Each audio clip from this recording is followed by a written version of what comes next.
तो ये भी है कि मंत्री जी, माननीय सभापति महोदय, आपका आभार कि आपने मुझे बोलने का मौका दिया।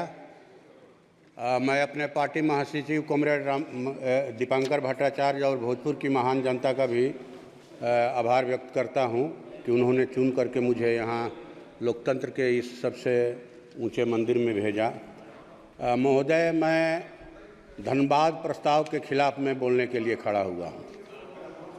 सब लोग जान रहे हैं कि इस देश में खेती घाटे में जा रही है।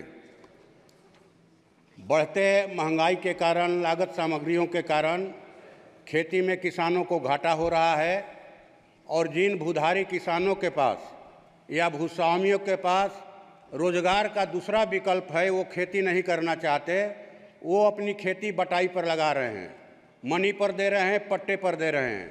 तो घाटे की खेती का भार देश के बटाईदार किसानों ने अपने कंधों पर उठा रखा है, लेकिन उन्हें किसान नहीं समझा जा रहा है। जो कृषि बजट है हजारों करोड़ का, उसका लाभ उनको पहचान पत्र के अभाव में नहीं मिल रहा है। इसलिए मैं आपके माध्यम से सरकार से गुजारिश करूंगा कि जॉब कार्ड की तर्ज पर वो बटाईदार किसानों को पहचान पत्र दें, ताकि उन्हें भी कृषि की हर सुविधा मिले और देश की खेती में उनका उत्साह बढ़े। दूसरी बात कि हम लोग देख रहे हैं कि नोटबंदी के समय से नोटबंदी और जीएसटी और जो 3 बार लॉकडाउन लगा कोरोना काल में, और अभी जो एक ऑनलाइन व्यापार आ गया है, इससे देश के जो खुदरा व्यापारी हैं, चाहे वो फुटपाथी दुकानदार हों, छोटे मझोले व्यवसायी हों, सबका व्यापार पटरी से उतर गया है। तो मैं आपसे, आपके माध्यम से सरकार से मांग करूंगा कि देश के खुदरा व्यापारियों की सामग्रिक विकास के लिए देश में व्यावसायिक आयोग का गठन किया जाए। तीसरी बात महोदय कि अभी त्वरित न्याय और अपराध नियंत्रण के नाम पर जो 3 फौजदारी कानून बनाए गए हैं, मैं समझता हूं कि देश के संविधान में जो भारत के नागरिकों को अभिव्यक्ति की आज़ादी का अधिकार दिया गया है, ये उसका सीधा सीधी उल्लंघन है। ये उल्लंघन ही नहीं है, बल्कि देश को कहा जाए कि पुलिस राज में तब्दील करने का एक तरह से षड्यंत्र है, और पुलिस को अस्थायी तौर पर कहा जाए कि संस्थागत रूप से आपातकाल लगाने की मैंने कहा जाए कि छूट दी गई है। अब कोई धरना प्रदर्शन करेगा, भूख हड़ताल करेगा, तो उसको भी अपराध की श्रेणी में रखा गया है और अपराधियों की तरह उनको भी सजा मिलेगी। मैं समझता हूं अब जो है कि ये माने थानेदारों के विवेक पर इस बात को छोड़ दिया गया कि वो एफआईआर करेंगे कि नहीं करेंगे। थानों में जो डिटेंशन की अवधि थी 15 दिन, उसको बढ़ाकर 60 दिन से 90 दिन कर दिया गया।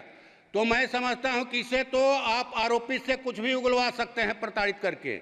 इसलिए इस कानून को फिर से सदन के पटल पर रखा जाए, इस पर पुनर्विचार हो, और जो है मैंने कहा जाए कि इसको मैंने जो जरूरी राय सुझाव आए उसके आधार पर इसको आगे बढ़ाया जाए। और हमारे यहाँ खेती जो है सोन नहरों के आधार पर होती है। जिले के दक्षिणी इलाके में सोन नहरें हैं जो करीब 150 साल पुरानी हो गई हैं। उन नहरों का पक्कीकरण करवाया जाए और बिहार, झारखंड और उत्तर प्रदेश सरकारों के बीच में हमारे यहाँ सोन नदी में कदवन जलाशय अटका हुआ है। इसके लिए सरकार पहल करके उस कदवन जलाशय योजना को पूरा कराए। हमारे यहाँ जिले के दक्षिण उत्तरी इलाके में सर गंगा नदी है।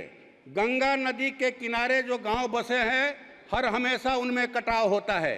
तो कटाव के रोकथाम के लिए ठोकर बांध का निर्माण किया जाए और भयानक आगलगी होती है।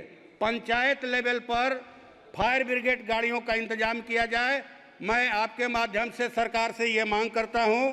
और जो है आपको ये जो सहारा इंडिया में हमारे यहाँ तो सर जी आप बस खत्म कर रहे हैं सर। सहारा इंडिया में गरीबों का भारी पैसा फंसा हुआ, लोग अपने बच्चों के भविष्य के लिए, शादी विवाह के लिए, और हमारे माननीय गृह मंत्री जी ने भी आश्वासन दिया था कि हम पैसा दिलवाएंगे। तो सहारा इंडिया में जिन निवेशकों का पैसा फंसा है उसको सर वापस दिलवाया जाए। गरीब बेसब्री से इंतजार कर रहे हैं। आपका बहुत बहुत धन्यवाद, आपने बोलने का मौका दिया। Thank you.